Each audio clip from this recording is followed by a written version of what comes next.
Tonight's big stories. Former AFP Wescom chief Alberto Carlos shares details of his wiretap conversation with a Chinese military official in today's Senate hearing. The admiral, however, denies China's claim of a new agreement with regard to Ayungin Shoal. Along with this, the Philippine Navy is looking into reports of an alleged pipe installation in the middle of Scarborough Shoal. And more red flags are discovered in Bamban Mayor Alice Guo's birth certificate in today's Senate hearing. Welcome to the show. I'm Gretchen Ho. I'm Angela Lagunsad Castro. And I'm Sean Yao. We begin tonight with the Senate hearing on the wiretapping of a Philippine military official by the Chinese embassy. Speaking before senators, former AFP Wescom chief Alberto Carlos admitted to speaking with a Chinese military official over the phone. However, the Vice Admiral denied that a quote-unquote new model for the management of the Ayungin Shoal was agreed upon. Camille Samonte with that big story. I did not forge any agreement at the level and magnitude that would bind our two countries for the long term and redefine foreign policy. That's former Armed Forces Western Command Commander Vice Admiral Alberto Carlos speaking for the first time about the supposed new model agreement made with China on the West Philippine Sea. Speaking before the Senate Committees on National Defense and Security and Foreign Relations, Carlos admitted that he did speak via telephone with a certain Senior Colonel Lee, who is a Chinese military attaché. When asked further by the News 5 team later on, Carlos said the person he spoke to was Chinese Senior Colonel Li Jianzhong. But in the hearing, Carlos denied that he entered into any agreement that endangers the country's national security. The term common understanding, new model, were not part of our conversation, Mr. Chair. Okay, what was the gist of your conversation and how many minutes was that conversation? As far as I can remember, Mr. Chair, it lasted for 3 to 5 minutes. According to Carlos, they did talk about ways to bring down the tensions in the West Philippine Sea. Particularly during our rotation and resupply mission in Ayungin Shoal. I've been coming from the December 2023 RORE, sir, where our supply ships were water cannon, and we were planning for the next RORE. As for the details, Carlos asked for it to be tackled instead in an executive session. Carlos did share, though, that he was in the middle of an operation in the West Philippine Sea when Lee called him. Carlos said he did not know that the call was recorded. So I have not given my consent to record to anybody, and I have not been asked for permission to do so, Mr. Chair. Were you surprised when the military attaché called you? Yes, sir. That is not normal in the conduct of our RORE mission. It's always a unilateral action or unilateral decision on our part to conduct the RORE. But for this particular RORE, he called me. After the Chinese embassy released to media outlets the transcript of their conversation, Carlos said Lee apologized to him via text message. Carlos said he did not respond to this. For senators, China is using the issue to twist the narrative and manipulate the public. Kakabahala po itong wiretapping incident. Kayang-kaya tayong manipulahin nitong mga Chinese officials. Kayang i-manipulate ang isang conversation o pag-uusap para tayo ay guluhin at paghinalaan pang isang bemedaled officer katulad ni Vice Admiral Carlos na tapat na naglilingkod sa ating bayan. Senator Francis Tolentino also called out the Foreign Affairs Department for not immediately summoning Chinese Ambassador Wang Xilian after the release of the transcripts. But the DFA says charges must first be filed against a diplomat before they can take action. The agency explains diplomats have immunity under the Vienna Convention. Pinakamataas na yung national security, exempt pa rin siya. May immunity pa rin siya. Sa Vienna Convention, exempt pa rin siya. They could argue, sir, that he was just exercising his function as part of his mandate as a member of the mission. So that would mean even taping a conversation is part of his mandate. Walang ginagawa po ang DFA. Ang DFA naghihintay na may mag-file ng kaso. Ang DFA may poder na mag-declare ng persona non grata. Hindi ko rin alam kung ano pa yung hinihintay natin dito. To be able to file a case, the Justice Department says China first needs to waive immunity provided for the Chinese military attaché that Vice Admiral Carlos spoke with. But if this does not happen, the DOJ says he can instead be declared persona non grata. The agency says they will use Carlos' sworn statement for their investigation and as basis for filing of charges. Chinese embassy officials did not attend today's Senate hearing. For News 5, Camille Samonte, We Are One News. Still on the West Philippine Sea, the Philippine Navy is verifying reports of a pipe or pipes that have been installed in some parts of the Panatag or Scarborough Shoal. Philippine Navy spokesperson for the West Philippine Sea, Roy Vincent Trinidad, says some Filipino fishermen reported seeing this right below coral reefs in Panatag. If proven true, authorities will move to investigate who is behind the pipe installations and their intentions. Maraming paraan how to confirm a report. You could send out a ship, you could use aircraft, you could use satellite tracking. Maraming paraan. You could leverage our partners and allies. Trinidad says they will make sure that Filipinos will not get detained by Chinese authorities in the West Philippine Sea. This comes after China's warning that they will detain individuals they deem as trespassers in the disputed territory. The South China Morning Post reported that they will be doing so by June. For Commodore Trinidad, China's policy is unacceptable. He says that if China does implement this, the Philippine Navy is prepared with a plan to counter it. First and foremost, it has no basis in international law. It has already been ruled by the arbitral tribunal that the 9-dash line does not have any legal entitlements. So rest assured that we have a lot of contingency plans, not only for this particular incident, but for a range of incidents that may happen. Just yesterday, the National Security Council challenged China to open up Bajo de Masinloc to international inspection to determine the true state of its maritime environment. But is this enough? Let's get some insights from former Supreme Court Justice Francis Jardaleza. Good evening, Justice. Good evening. Okay, Justice, a lot of legal issues surrounding the West Philippine Sea. Let's start with first the suggestion to open up Bajo de Masinloc to inspection. Is this possible? Is the UNCLOS, do they have the powers to be able to investigate this, or is it public pressure that we're relying on at this point? Well, Gretchen, anything is possible. But my reaction is, I always keep saying, let's continue by filing a Part 2 case to the big arbitral win that we had in 2016. For example, all this noise about bringing a, for example, Gretchen, among lawyers, you never ask somebody a question to which you already know the answer. The answer is they will not abide, of course. So why should we ask them? So go ahead. We should file the new case, arbitral case, the same UNCLOS tribunal for damages caused to the environment. Because the big win we had in 2016 already said that China as a country is responsible for the environmental degradation.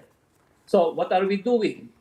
This is now the 7th anniversary. In July, this will be the 8th year after we won the arbitral award. So I keep saying, file a new case. Now, the new case should start with what we won in the 2016 arbitral award. For example, it says very clearly that Mischief Reef is within our territory, but China did so much damage, so we should get evidence on the damage and make China responsible for it. Now, what they will do with the damage since 2016? Okay, we present evidence. Now, I also say that this time we should save on costs.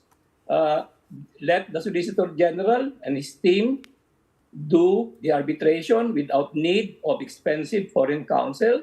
But more importantly, because we need political accountability. We need Filipinos to do the arbitral case for us.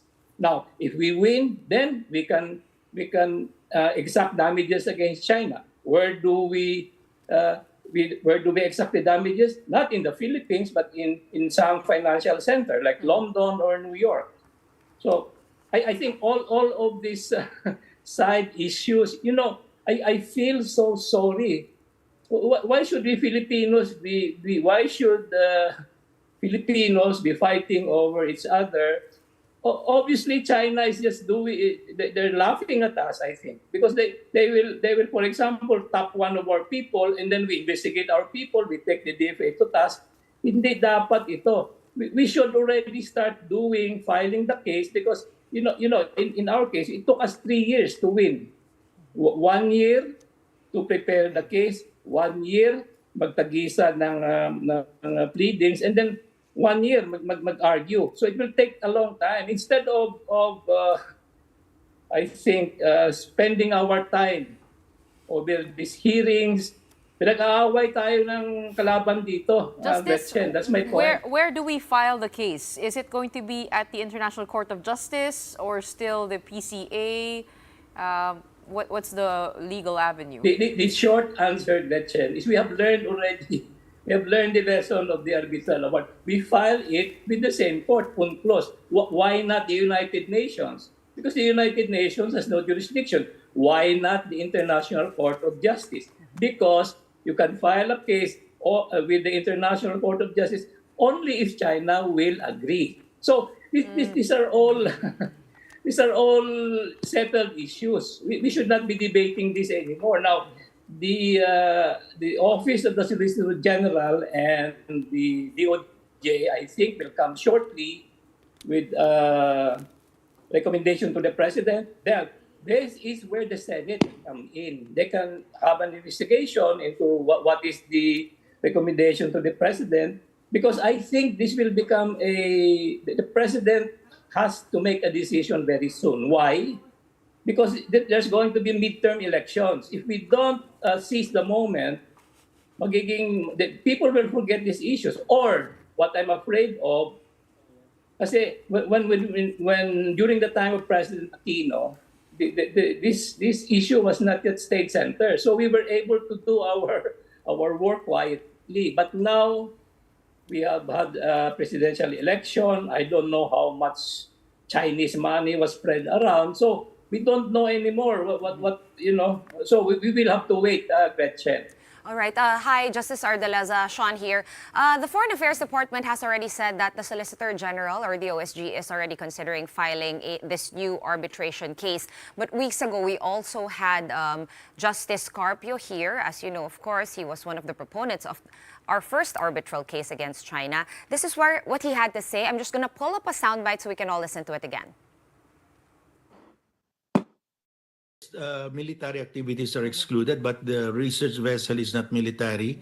The Coast Guard is not military. Our Coast Guard is not military, and the fishing there is not military because that was in fact ruled by the tribunal. It's a common fishing ground, so we're just asserting our rights under the arbitral award. The arbitral award says we have a right to fish, and that's why we are trying to set the parameters of how the three states could fish.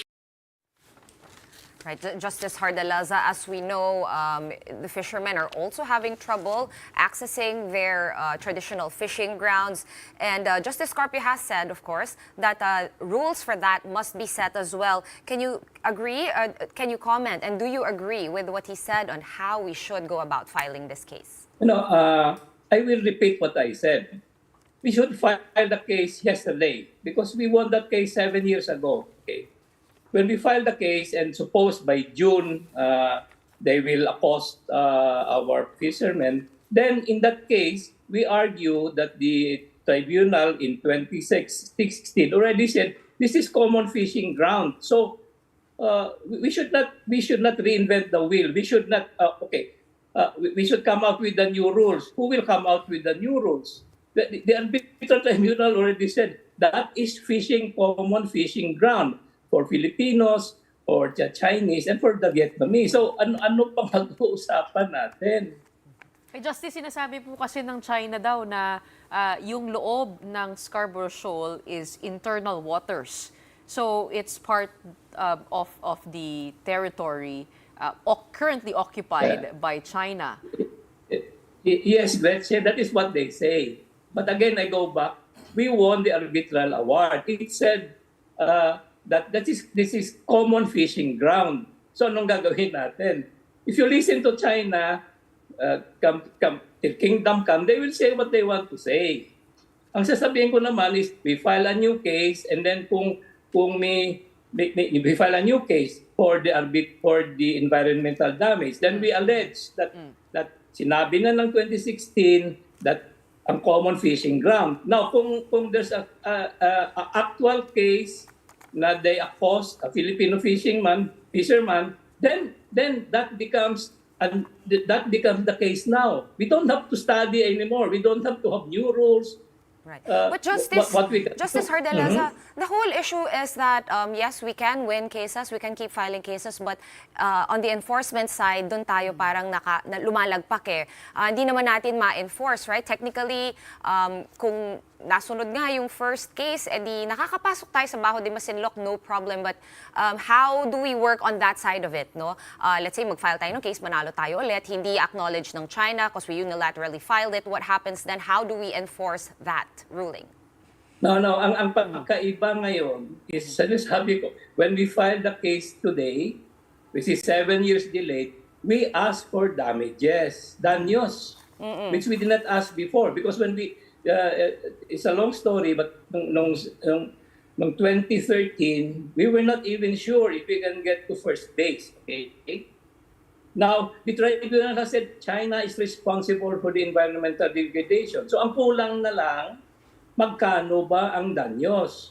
We have to present evidence. If we win it, of course, the UNCLOS has no jurisdiction to enforce the award. Then we go. There's another convention. We go to New York. We go to London. We go to France to enforce it. Alam niyo ba nangyari dun sa case natin sa Sabah? That's what the Filipinos try to do. Kaya lang nabulilyaso. So we don't have to reinvent the wheel. Sabi ko, we should have filed the case because matagal. 3 years from now pa natin makuha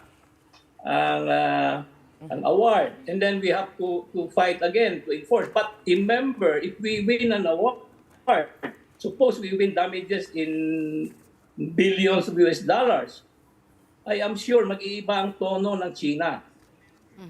Justice, taking this opportunity to ask you na rin regarding this China's new Coast Guard rule to detain trespassers if and when China does end up arresting supposed trespasser, ano po yung dapat gawin ng Pilipinas regarding this? Ang dapat gawin ng Pilipinas, mag-file tayo ng kaso. Kasi sabi nila sa June, they will arrest. We filed the case yesterday. If we have the case and then they start arresting, may nakabinbin ang kaso natin, di ba? And then we ask for provisional relief. Parang injunction. Now, that's the way to do it. Now, of course, we have to do self-help. We have to do our allies. We have to do MDT. Hindi ko naman sinasabi na by filing a case, we will solve everything.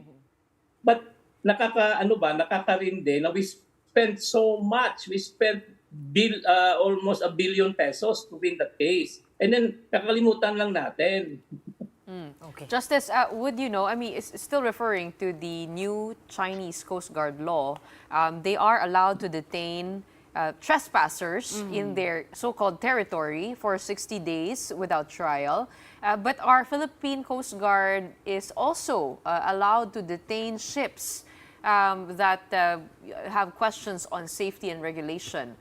Is this the same?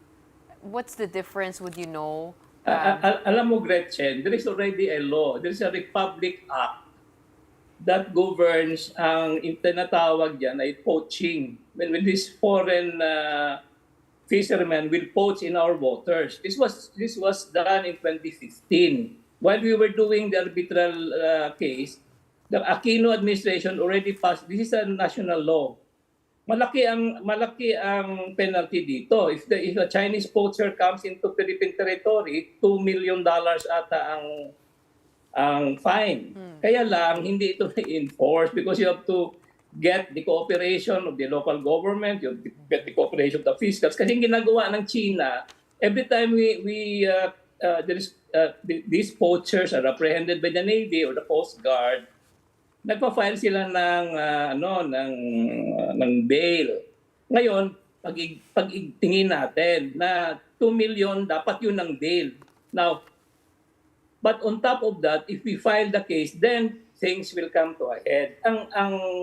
Ang Section 73 kasi ng UNCLOS sinasabi, we have a right to protect our waters, our fisheries. But sinasabi, you cannot imprison ang nahuli mo, pwedeng fine. So, I predict na if we have the case, the UNCLOS court will say, mali ang China, mali ang Pilipinas. Ang dapat na patakaran dito, pag nahuli kayo, mag-fine. But you cannot imprison, okay? But you can detain the nagkamali na fishing boat. So again, but unless we file the case, puro na lang tayo It makipag-argumento. will take some time though. It will take some time. As you mentioned, it will take some time. Justice No. Jardaleza. We could file the case today. That's what I'm saying. But why does it take us so long? Kumbaga, ang dami na nating ebidensya, no? Nilabas na nga po ng Coast Guard. Pero since you're here na rin, no, Justice Jardaleza, cambio ko lang ng konti. I'm sure napapanood ninyo at nababasa ninyo sa online, sa balita, the supposed new deal with China. Ngayon nga, dinidiscuss na sa Senate yung wiretapping supposedly, na-bring up na po yung Vienna Convention, yung possible charges against Chinese embassy officials. What are your thoughts on this whole issue? Ano po ang laban natin dito? Meron po ba? You know, ang ulitin ko, niloloko tayo ng kalaban dito, pinag-aaway tayo. Sinabi na ng Pangulo na whatever happened, he does not agree that we should have this so-called whatever you call it. So that's it. Tapos na. The president is the chief architect of foreign policy. I cannot understand why we have to. As you say, I listen to the hearings and then kagalitan ng bakit hindi nyo ginawa. Ay pinag-aaway tayo. Now, if every moment that we spend on these hearings, we spend on filing the case, may pagpala tayo at the end of the day. Sa tingin ninyo, Justice, bakit nga ba that we are diddling on that matter? Bakit, if you keep saying we have enough to file a case yesterday, 2 weeks ago, why haven't we done it? What are your thoughts? That's a very interesting question. Kasi nung time ni Pangulong Aquino, hindi pa state center itong issue. So I had the privilege of doing my thing as a lawyer quietly. Okay. And then mabilis. Now, but it took almost a year for us to file. Now, I do not know the cause, but I have some suspicions. You know, we went through a presidential election. We have a new president, ang laki ng mandate. Ngayon, ang laki rin siguro ng abuloy ng mga tao. So I think this delay is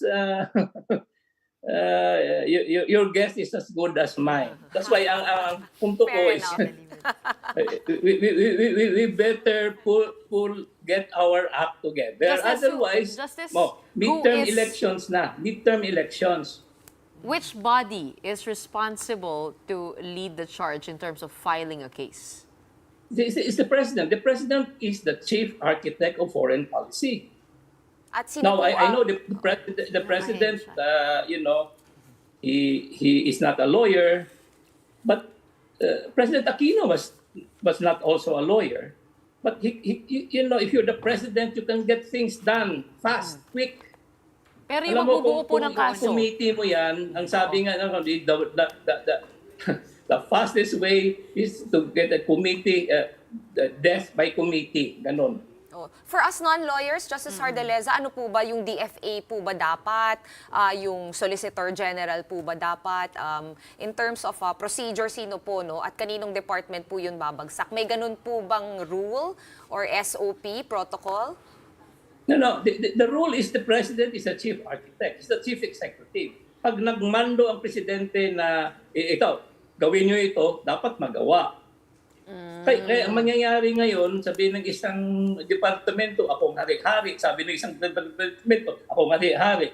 And then we have the Senate, and then we have the Coast Guard, we have the... So... Strong reminders from our former Supreme Court Justice Francis Jardaleza. Thank you so much for joining us and sending out the urgency to file those cases. Maraming salamat po. Okay, break muna tayo. Right after that, though, senators discover more inconsistencies on Bamban Mayor Alice Guo as they try to get more details about her past and her alleged ties to Pogos. More on that when the big story returns. Keep it here.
Welcome back. You're still watching a big story here on One News. The Senate continued its investigation on Bamban Mayor Alice Guo's alleged links to a raided Pogo company. But more than the investigation itself, senators also continued their query on Guo's Filipino citizenship. And just like in previous hearings, the Senate grilled Guo over her gaps and inconsistencies. But this time, it was over her birth records. Ria Fernandez with that big story. Instead of providing clarity, more questions have risen about Bamban Mayor Alice Guo in today's joint committee hearing in the Senate regarding the illegal operations of Pogo in Tarlac. During the hearing, senators scrutinized the details of Guo's birth certificate. It was discovered that she has two siblings through her father, Angelito Guo, and mother, Amelia Leal. This revelation led to questions about why the mayor only disclosed this information now. Na Sheila L. Guo at Siemen L. Guo at isa pang dokumento na Sheila Leal Guo at Siemen Leal Guo. At tinanong ko sa inyo kung mga kapatid nyo sila, ang sabi nyo sa akin, hindi nyo sigurado kung kamag-anak nyo sila. Kaya po, lahat na lang po naging sagot ko po is I don't know, hindi ko po alam. Dahil ayaw ko po madamay pa po ang ibang tao. It was also revealed that the birth certificates of Guo's alleged siblings indicated that their parents were married, contradicting the mayor's earlier statement that she was born out of wedlock because her mother, who the mayor claims she never saw growing up, was a household helper of her father. But what was strange is that the registered marriage dates are different. At least you should have asked your father na bakit ganito. Sabi mo kasambahay siya.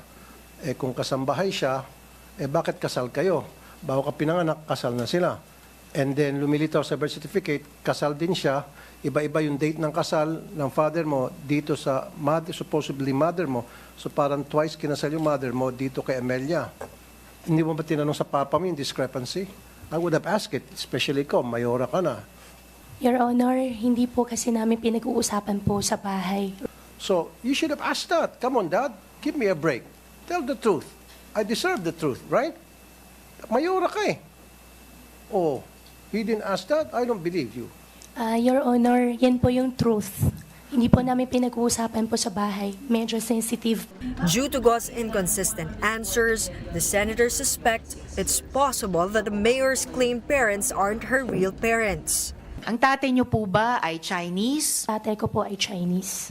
Kung siya ay Chinese, yung tatay niyo, bakit kaya ang sabi sa birth certificate mo na ang tatay mong si Angelito Guo ay Filipino? And the Chinese national cannot have two citizenships. Yes. Wala po silang dual citizenship. Why would you say he's a Chinese national with a Chinese passport?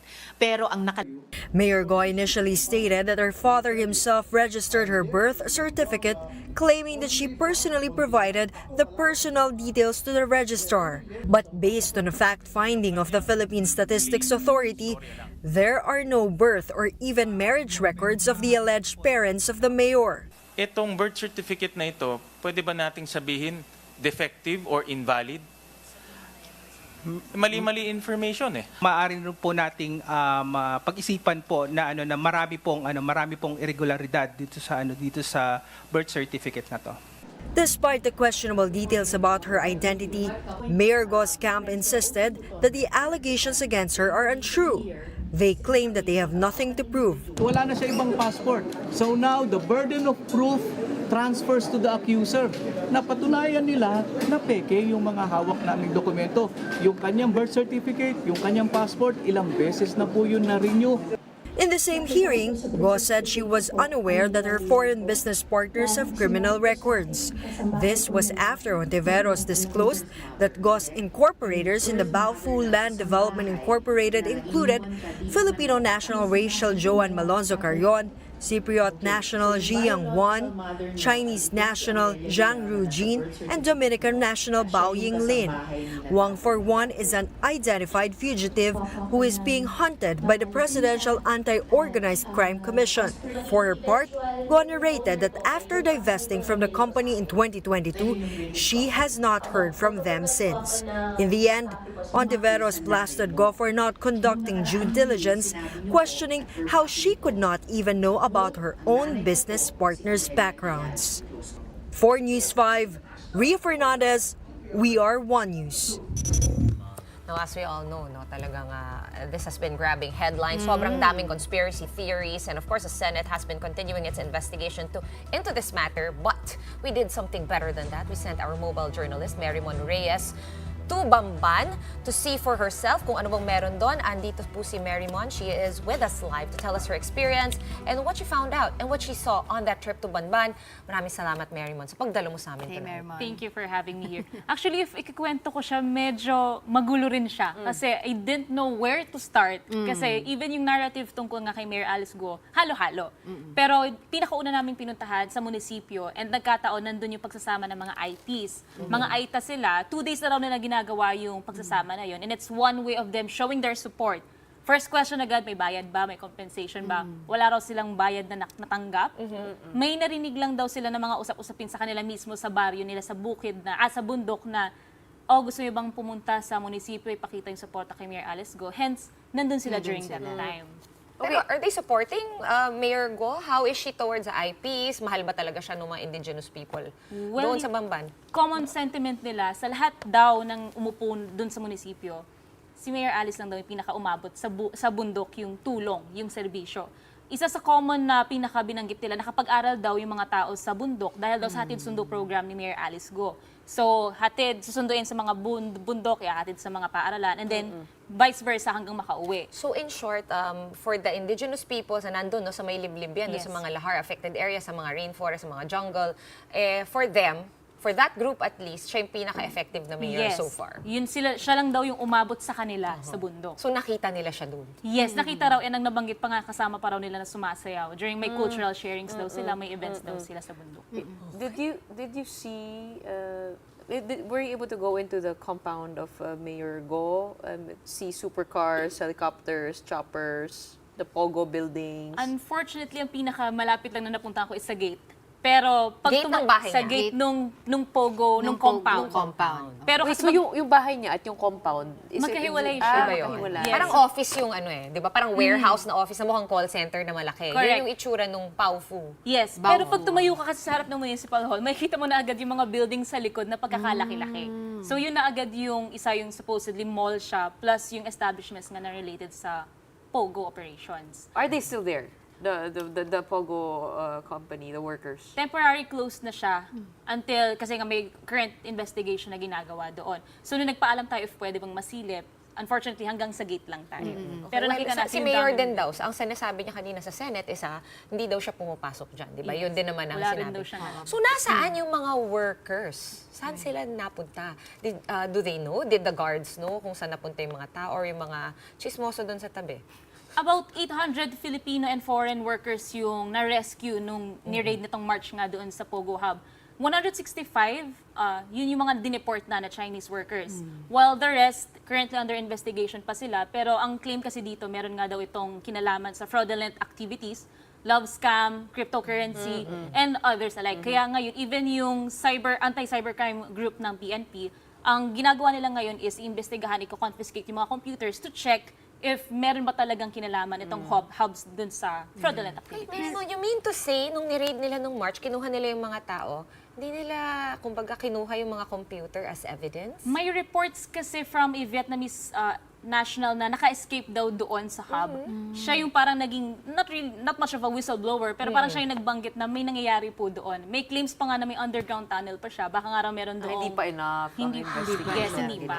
Pero very mo kasi I've seen several reports already na claiming na nakita nga daw nila or nakilala nila somehow itong si Mayor Alice Guo before she ran to office, no? Pero I was wondering, dun sa community na pinuntahan mo and dun sa area niya, meron bang nagsabi na kilala na talaga siya even before siya naging mayor? Yung mga middle-aged tsaka yung mas bata, ang pare-pareho sila, yung mga nakausap ko lang, hindi pa raw nila nakikita sa personal. Ang mas nakakakita raw kay Mayor Alice Guo is yung mga senior citizens.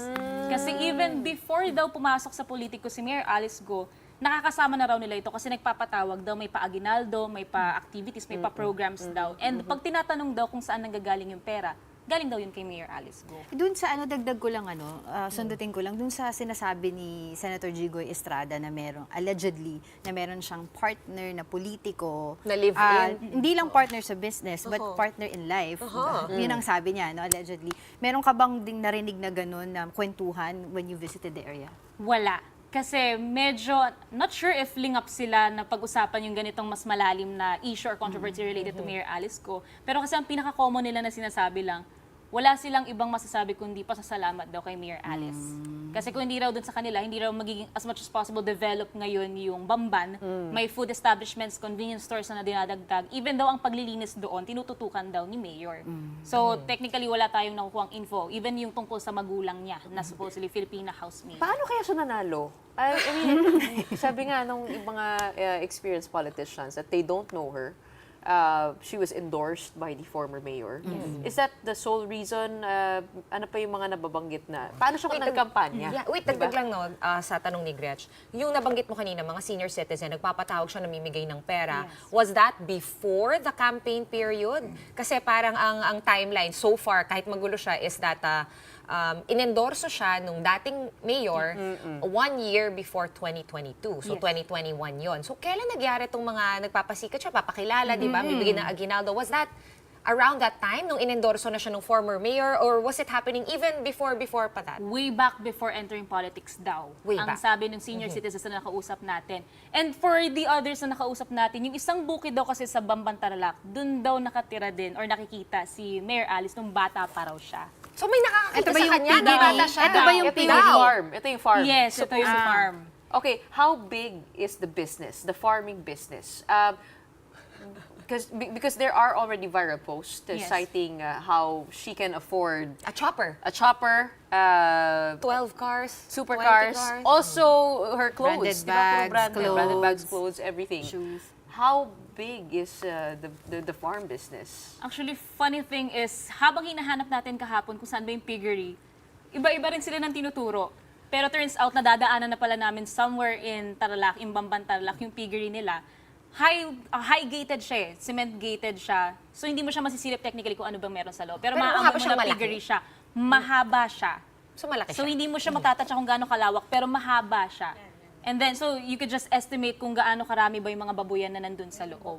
So Ganun malaki, it's a big operation. Yes. Kung ikukumpara mo dun sa mga other hog raising farms beside, ayan nakikita natin sa video, yan yung tinutukoy ni Mary Mon, no, na kung saan lumaki si, or yung hog farm ng Guo family, na supposedly, I'm assuming, yan yung sinasabi niya, na dyan siya lumaki buong buhay niya Well, inside. somewhere near daw dyan, yung tirahan niya. Yun nga, medyo iba-iba eh. When we're Okay. asking around kung saan po ba nakatira, wala tayong clear answer. Pero ang malinaw pa lang, yan daw yung supposedly na piggery ni Mayor Alice Guo, kung saan siya kumukuha rin daw ng funding when she was running for mayor in Bamban, Tarlac. Pero yung tatay niya, kilala sila. Kilala yung tatay niya dyan. Well, wala silang binanggit sa atin na information tungkol sa parehong magulang ni Mayor Alice Guo. Ang main focal point nila, Is si Mayor kilala lang. daw nila si Mayor Alice. Okay, so bottom line is, merong Magulo pa nakakakita sa kanya, merong nakakaalala sa kanya from Supposedly. childhood. And matagal na siyang nagbibigay ng aginaldo Hindi, sa mga ang seniors. kwento naman niya kasi, di ba, na lumaki siya doon sa loob ng farm. Yes. Tago. Natago. Tago siya. Si Teacher Rubilin, nahanap mo? Hindi rin po. Sinubukan namin hanapin, nagtanong-tanong kami, pero wala silang idea. Si mother figure, nahanap mo ba? Nagtanong din kami tungkol dyan, pero wala rin daw silang idea sa pagkakakilanlan nito kung saan daw siya pwedeng nagtatago or nakatira. Wala silang idea. Okay, So, well, a lot mukhang of, nahanap na nila eh, no? Sa black Facebook Loopholes. daw. Maraming gray Maraming area. loopholes. Well, I guess this won't be the end of it. I don't know, kung babalik pa si Mary Mon doon, baka better luck on the next drive. Mag-over the bakod ka na sa susunod. Magdala na ka ng hagdanan. Sumabay ka dun sa mag-deliver ng ano. Okay, hindi. Huwag mo papakinggan ang mga abiso na ito. Mary Mon, hindi okay ito. Pero maraming salamat sa oras mo tonight. Mobile journalist, Mary Mon Reyes. Meanwhile, in the lower house, lawmakers zero in on the surge of foreign students and whether agencies are being lax in issuing student visas. Marin Enriquez has the details. House lawmakers resumed its inquiry on the influx of Chinese nationals that have been issued student visas, particularly those studying in Cagayan. Concerns on national security remain with two EDCA sites located in the province. Based on latest data provided in the hearing, more than 17,000 foreign students are currently enrolled in the Philippines. Indian nationals have had the most number of enrolled students for 2 consecutive school years now, followed by Chinese nationals. Ched said Metro Manila has the most number of Chinese students, followed by Cagayan Valley. This caught the attention of some representatives. Sa dami nating universities, bakit sa Maynila maintindihan natin, di ba? Lahat papunta ng Maynila. Pero kung papunta ng Tugigaraw, bakit nandun sila? Hindi ba ito naging red flag para sa CHED? At mag-alarma kayo na kakaiba naman po ito. This is something out of the ordinary. We did not see a concern yet at that time because yun nga po, if we base it on data, one, it's not the Chinese students with the highest number of foreign students, it's Indian nationals po. Ched adds that the influx of foreign students is linked to the return of in-person classes after the COVID-19 pandemic. Yung influx po talaga ng Chinese students came ng academic year 2023-2024 po, Madam Chair, because during the pandemic, it was really online. So wala po ang mga foreign students po at that time. So this year po namin i-conduct po yung inspection. The Bureau of Immigration earlier said that it saw no irregularities in the issuance of student visas. The Philippine government has been promoting the country as a regional and global education hub. And CHED's, the Commission on Higher Education Study in the Philippines campaign has greatly helped boost the number of foreign students in the country.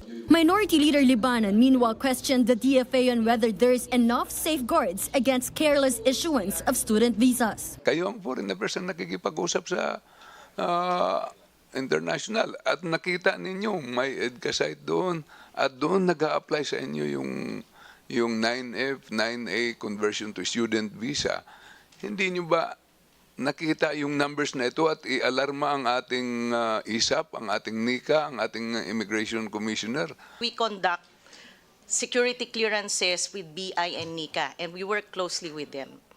Despite this, House lawmakers are calling for a more in-depth data analysis on the issuance of student visas to foreigners. For its part, the DFA said it will go over its protocols for issuing student visas to see if there are areas that need tightening. Back in year 2000, then President Joseph Estrada issued Executive Order number 285 that aims to promote the Philippines as an educational hub in the Asia-Pacific region. Part of the order empowers the Bureau of Immigration to convert tourist visas into student visas. For News 5, Marian Enriquez, we are One News. Up next, just over a day after that major Senate leadership shakeup that led to the ouster of former Senate President Mig Zubiri, newly installed Senate President Chis Escudero enjoyed what he described as a casual dinner with some senators who voted for him, their spouses, and even President Marcos and the First Lady. More on that when we return. Keep it here on One News.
Welcome back. You're still watching The Big Story here on One News.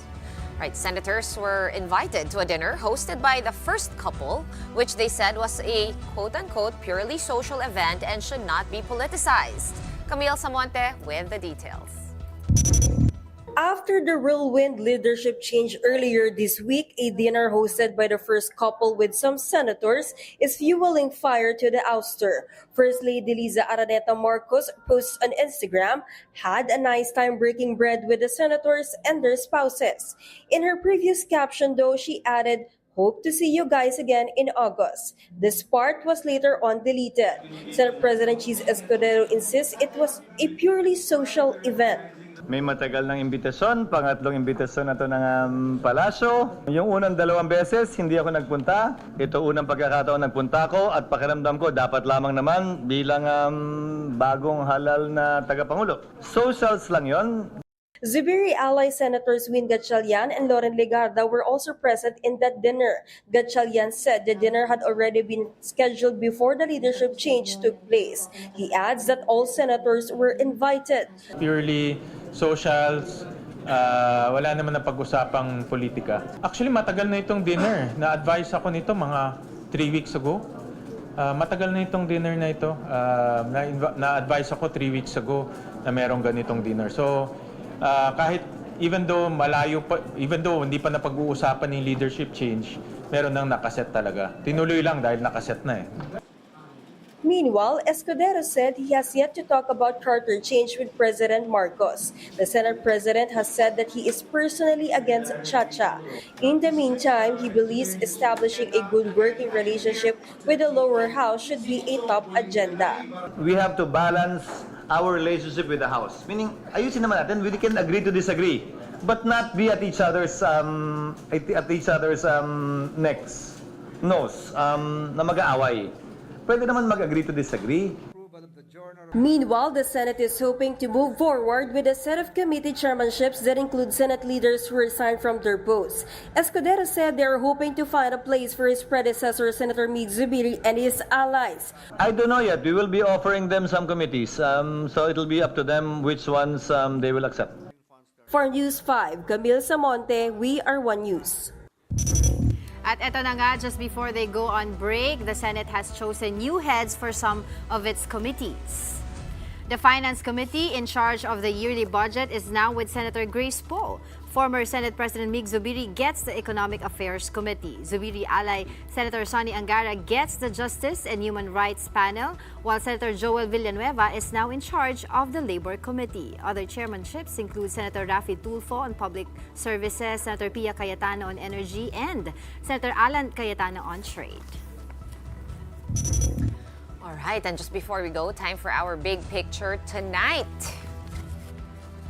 Okay, sa lahat ng mga naiinitan pa rin dyan, could this photo actually be showing us the country's first tropical cyclone in 2024? Pag-asa says that they are monitoring a low-pressure area east of Mindanao. The cloud cluster east of southern Mindanao developed into a low-pressure area this morning, according to the Weather Bureau. This LPA could enter the PAR, or Philippine Area of Responsibility, on Wednesday evening or Thursday morning, May 23. If the LPA becomes a tropical depression, it will be called Aghon, making it the country's first cyclone of 2024.